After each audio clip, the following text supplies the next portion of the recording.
Começando mais um episódio Me Diz Uma Coisa do podcast aqui da TVGO. E nós estamos com a delegada Luciane Bertoletti. Delegada, nós conversamos no episódio anterior do podcast, falando um pouquinho sobre esse início de toda essa tragédia, né, que aconteceu aqui no Rio Grande do Sul. Mas ela teve alguns desdobramentos, que é o que eu quero conversar com a senhora mais especificamente agora, porque muitos ouvintes, muitas pessoas que nos acompanham pelas redes sociais, aqui de Rio Grande do Sul inclusive, começaram a nos relatar sobre furtos, crimes, roubos, e não foi pouca gente, delegada. Foi bastante gente, assim, porque como a cidade ficou debaixo d'água, as pessoas falavam que de noite, então, passava barcos, pessoas ameaçando pessoas de barcos para irem resgatar as pessoas da sua família, do seu parentesco, enfim. Como foi isso aí tudo, delegada?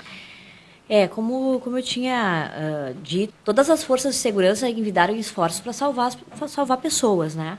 Então, tanto a Polícia Civil quanto a Brigada Militar, os esforços estavam todos voltados para esse salvamento, para o resgate das pessoas, de animais. Sim.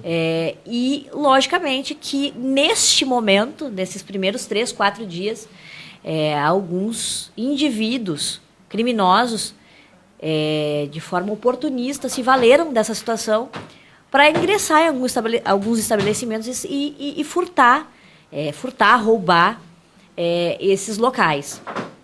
Quando nós chegamos aqui, a gente, nesse gabinete, eu diria, de inteligência, nós começamos a trocar as informações, começamos a ouvir essas vítimas, né? Na sua maioria, digamos, 99% empresários aqui de Eldorado.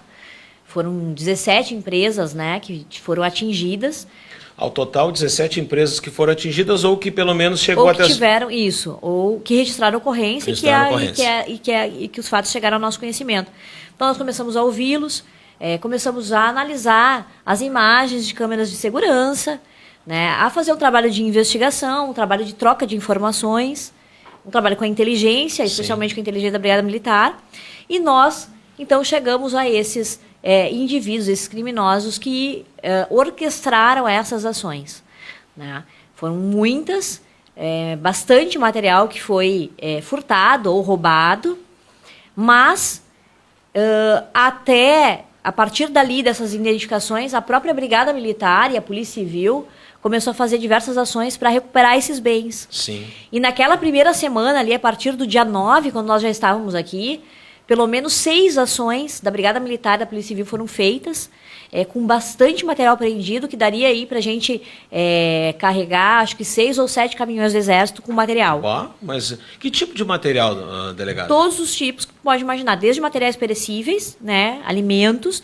Tiveram muitas empresas, que são empresas distribuidoras de alimentos, que foram furtadas, então tinha muito alimento.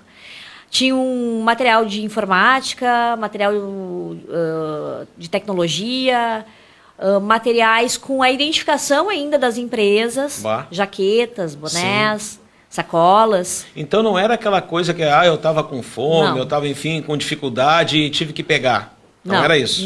Não. Essa justificativa não cola. Não cola, porque realmente o que fizeram em algumas empresas e algumas distribuidoras de alimento, o que eles mais furtaram, roubaram, foram bebidas alcoólicas, né? Então, quem está com fome não rouba né, uma cerveja. Sim, cigarro, talvez, algum mercado, alguma coisa assim, né? Isso. Que coisa triste, né? No meio de tanta dificuldade, no meio das pessoas sem conseguir salvar, num primeiro momento, a própria vida, ou dependendo de ajuda, algumas pessoas, então, como a senhora disse, alguns criminosos, se apropriando desse momento e ainda fazendo delitos e causando mal não só para o empresário, como para a cidade como um todo, né? O que mais causa a repulsa na gente, até mesmo enquanto profissional da segurança, a gente já vê muita coisa, mas é que muitas empresas, elas serviram inicialmente de abrigo para essas pessoas. Muitas empresas... A empresa ainda estendeu a mão. Estendeu a mão inicialmente e aí, na sequência, ela foi vítima de atos criminosos. Que tristeza. Delegada, aí tem um número, embora talvez não tenha sido apurado ainda, um valor, porque a gente ouviu vários relatos, a senhora acabou de confirmar para nós que são várias pessoas e vários delitos cometidos. Tem algum valor assim estimado desse prejuízo? As empresas a gente sempre pede, né, que nos tragam pelo menos uma lista daquilo que foi furtado, até para a gente quando a gente fez uma ação, né, para que a gente saiba identificar se é ou não material proveniente desses crimes, muitas não tinham feito ainda esse inventário dos bens. Mas a gente sabe que o valor é bem alto, né? Cada empresa sofreu com um tipo de ação, cada empresa sofreu com um tipo de abalo econômico. Algumas menor monta, outras... Sim. Com valores altíssimos. Delegada, e essa questão que a gente também ouviu falar de algumas pessoas meio que não só roubar, como invadir, como se apropriar de uma propriedade alheia, uma propriedade privada, teve isso também? Assim, de alguém se adonar de um espaço, aqui por enquanto é nosso, por A ou por B ou por C, e a gente só vai sair daqui depois da chuva, alguma coisa assim? Não tivemos relato em registro de ocorrência, não. O que tivemos mesmo foi relatos de furto e roubo nessas empresas. Tá. Delegado, e assim, agora então já voltamos agora para essa etapa da conversa, onde então já restabelecemos aqui a ordem na cidade, né? Já teve se resolvendo num primeiro momento, só que muita coisa ainda para ser feita, né, delegada, na cidade, né? Não só de reconstrução da cidade como um todo, porque nós e a senhora e todo mundo, né? A gente fica apavorado quando passa, e hoje ainda quando nós estávamos chegando, a gente estava vendo ali na cidade aquela situação do viaduto, né? Sim. Que foi aquilo ali, doutor? Que força das águas. É óbvio que nunca aconteceu, mas como que se entende, como que se vê algo tão forte assim, né? Na cidade ali, que espanta a gente, né? Ali debaixo tudo destruído, enfim, tudo de uma maneira difícil até de dar uma certa normalidade. Existe uma normalidade, uma possível normalidade para a Polícia Civil aqui em Eldorado do Sul?